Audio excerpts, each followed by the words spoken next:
കാലാവസ്ഥാ പ്രവചനത്തിൽ മാറ്റം. ഇടുക്കിയിൽ ഇന്നു മുതൽ 17 വരെ ഓറഞ്ച് അലർട്ട്. ഇന്ന് രാത്രിയോടുകൂടി ശക്തമായ മഴ ജില്ലയിൽ പരക്കെ ലഭിക്കുമെന്നാണ് പ്രവചനം.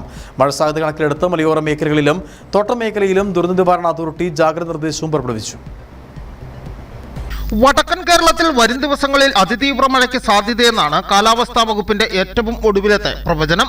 നാളെ മുതൽ ഈ മാസം 16 വരെയാണ് അതിതീവ്ര മഴയ്ക്ക് സാധ്യതയെന്നും കേന്ദ്ര കാലാവസ്ഥാ വകുപ്പ് വ്യക്തമാക്കുന്നു. ഈ ദിവസങ്ങളിൽ വിവിധ ജില്ലകളിൽ റെഡ് അലർട്ട് പ്രഖ്യാപിച്ചിട്ടുണ്ട്. ഈ മാസം 15, 16 തീയതികളിൽ കേരളത്തിൽ പരക്കെ പെരുമഴ പെയ്യുമെന്നും മുന്നറിയിപ്പുണ്ട്. കണ്ണൂർ, കാസർഗോഡ് ജില്ലകളിൽ നാളെ റെഡ് അലർട്ടാണ്. എറണാകുളം, ഇടുക്കി, തൃശൂർ, പാലക്കാട്, മലപ്പുറം, കോഴിക്കോട്, വയനാട് ജില്ലകളിലാണ് നിലവിൽ ഓറഞ്ച് അലർട്ട് പ്രഖ്യാപിച്ചിട്ടുള്ളത്. ജില്ലയിൽ ഇന്ന് രാത്രിയോടുകൂടി മഴ ശക്തമാകുമെന്നാണ് പ്രവചനം. മലയോര മേഖലയിൽ താമസിക്കുന്നവർ ജാഗ്രത പാലിക്കണമെന്ന് ജില്ലാ ദുരന്ത നിവാരണ അതോറിറ്റി മുന്നറിയിപ്പ് നൽകിയിട്ടുണ്ട്. കഴിഞ്ഞ ഒരാഴ്ചക്കാലമായി ശമനമുണ്ടായിരുന്ന മഴയ്ക്ക് ഇന്നലെ മുതലാണ് വീണ്ടും ശക്തി ആർജിച്ചത്.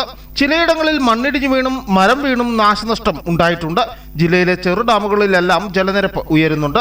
കല്ലാർകുട്ടി, പാംപ്ല അണക്കെട്ടുകൾ തുറന്ന നിലയിലാണ്. മലയോര മേഖലയിൽ ശക്തമായ കാറ്റ് വീശുവാനുള്ള സാധ്യത കണക്കിലെടുത്ത് തോട്ടം തൊഴിലാളികൾക്ക് ജാഗ്രതാ നിർദ്ദേശവും പുറപ്പെടുവിച്ചു. News bureau, Udumbanchola.